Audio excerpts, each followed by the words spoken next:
जब हम गौतम बुद्ध के बारे में पढ़ते हैं तो हमें लगता है कि बुद्ध नाम का एक ही व्यक्ति हुआ। यह भ्रम प्रत्येक उम्र के लोगों को अक्सर रहता है। इस भ्रम का कारण दोनों के नाम, गोत्र और कार्यों में समानता है। मेरे भारतवासियों, यह बड़ा ही रोचक विषय है। मुझे भी जब 100% तथ्यों का ज्ञात हुआ तो मेरी उत्कंठा हुई कि भारत के प्रत्येक सनातनी को यह अंतर पता होना चाहिए। देखिए, श्री ललित विस्तार ग्रंथ का 21वां अध्याय जब आप पढ़ोगे तो उसमें 178वें पृष्ठ पर बताया गया है कि संयोगवश गौतम बुद्ध जी ने उसी स्थान पर तपस्या की जहां भगवान बुद्ध ने की थी। यही वजह भ्रम का मूल कारण बनी। मैं आपसे कुछ 4 कारण, मुख्य रूप से 4 कारण बताऊंगा जिसमें भगवान बुद्ध और गौतम बुद्ध के बारे में आपको इस वीडियो में क्लियर हो जाएगा कि ये दोनों व्यक्ति अलग अलग थे। देखिए, भगवान बुद्ध जो हैं वो विष्णु के 10 अवतारों में से 9वें अवतार हैं और गौतम बुद्ध जो हैं इनका बचपन का नाम सिद्धार्थ, बाद में शाक्य सिंह बुद्ध हुआ। ये बचपन में बड़े ज्ञानी थे। जो सिद्धार्थ थे, इन्होंने कठिन तपस्या की। तपस्या के बाद इनको तत्व अनुभूति की प्राप्ति हुई, लेकिन संयोगवश उसी स्थान पर प्राप्त हुई इन्हें अनुभूति जहां भगवान बुद्ध को हुई थी। देखिए, भगवान बुद्ध का जो जन्म है वो बलि प्रथा, जीव हिंसा को बंद करने के लिए अवतार लिया था इन्होंने। भगवान बुद्ध की माता का नाम श्रीमती अंजना और पिता का नाम हेमसदन था, जबकि जो गौतम बुद्ध हैं उनकी माता का नाम माया देवी और पिता का नाम शुद्धोदन था, जो राजा थे। तो ये अंतर आपको जानना होगा। अगर भगवान बुद्ध के जन्म स्थान की बात करें तो भारत के अंदर बिहार में गया जगह है, वहाँ 5000 वर्ष पूर्व प्रकट हुए थे।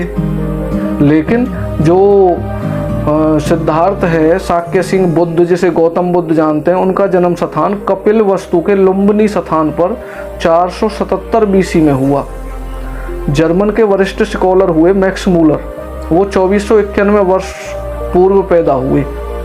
यानी ये बात मैं आप लोगों को इसलिए बता रहा हूँ कि आप लोग बिल्कुल ये पता लगा लें कि ये दोनों अलग अलग शख्सियत हैं, एक नहीं है। अधिकतर हो सकता है 90% लोग ऐसे हों और वो लोग पढ़े लिखे भी हैं, ऐसी बात नहीं है, लेकिन उनको नहीं पता। तो मैं आपको कुछ तथ्य और बता देता हूँ जो प्रमाणित करेंगे कि दोनों अलग अलग महात्मा थे। देखिए, श्रीमद् भागवत महापुराण और श्री नरसिंह पुराण के अनुसार भगवान बुद्ध आज से लगभग 5000 वर्ष पूर्व इस धरातल पर आए, जबकि मैक्स मूलर गौतम बुद्ध को 2491 वर्ष पूर्व बताते हैं। अतः तात्पर्य ये हुआ कि गौतम बुद्ध और भगवान बुद्ध एक नहीं है। श्री गोवर्धन मठपुरी के पीठाधीश्वर हैं जगत गुरु शंकराचार्य निश्चलानंद सरस्वती, ठीक है जी। उनके अनुसार भगवान बुद्ध और गौतम बुद्ध दोनों अलग अलग काल में यानी समय पर अलग अलग व्यक्ति थे, ये पैदा हुए। जिन गौतम बुद्ध को भगवान विष्णु का अंश अवतार बताया जाता है, उनका जन्म कीकट प्रदेश मगध, जो फिलहाल दक्षिण बिहार के नाम से जाना जाता है, उन ब्राह्मण कुल में हुए थे, जबकि उनके जन्म के सैकड़ों वर्षों के बाद कपिल वस्तु में जन्मे गौतम बुद्ध क्षत्रिय राजकुमार थे। ये भी आपको ध्यान देना पड़ेगा। इनके कुल अलग हैं, इनका नाम अलग है, माता पिता के नाम अलग हैं, जन्म स्थान अलग हैं, लेकिन लोग इनको एक ही समझे बैठे हैं। देखिए, शंकराचार्य जी ने जब लोगों ने पूछा तब बताया कि भगवान बुद्ध की चर्चा वेदों में भी हुई है। कर्म कांड में जिन भगवान बुद्ध की पूजा की चर्चा होती है वह ब्राह्मण कुल में जन्मे थे। अब आपको क्लियर हो गया होगा कि दोनों में कितना अंतर है। अच्छा, मैं बताऊं भ्रम किस कारण हुआ। भ्रम का कारण भी बता देता हूं, बड़ी प्रामाणिकता के आधार पर बताऊंगा। देखिए, विक्रमादित्य की राजसभा में 9 रत्नों में से अमर सिंह एक रत्न थे।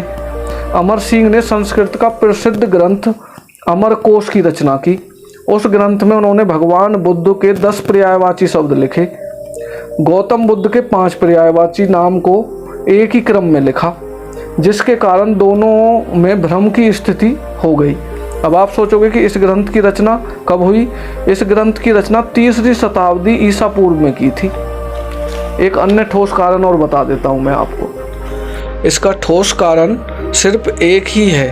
जो सभी के समझ में आएगा, और वो साधारण सा है कि भगवान बुद्ध के बाद जब गौतम बुद्ध पैदा हुए, यानी शुद्धोधन राजा के घर में सिद्धार्थ जब पैदा हुआ और जब वह ज्ञान को प्राप्त हुआ यानी बुद्धत्व को प्राप्त हुआ, तब उन्होंने अपने नाम के पीछे बुद्ध लगाना प्रारंभ किया। और बुद्ध का अर्थ होता है जागना।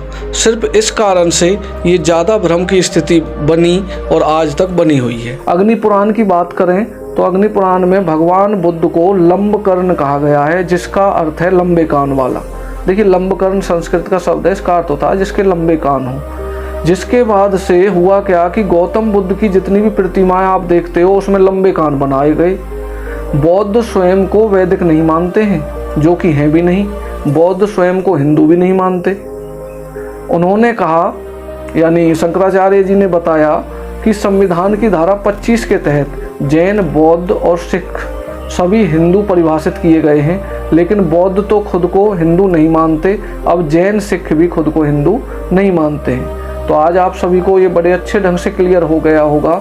मैंने जो सभी तथ्य हैं वो प्रामाणिकता के साथ सटीक तरह से रखने का प्रयास किया है, ताकि कम से कम पढ़े लिखे विद्वान लोगों को तो ये क्लियर हो जाए कि भगवान बुद्ध और गौतम बुद्ध ये दोनों अलग अलग व्यक्ति हैं, अलग अलग जगह पे पैदा हुए, अलग अलग जन्म समय है इनका, माता पिता अलग हैं। और इस बात को आप समझें, अपने बच्चों को भी बताएं, ताकि कम से कम इतिहास की सटीक जानकारी सभी के प्राप्त मौजूद हो।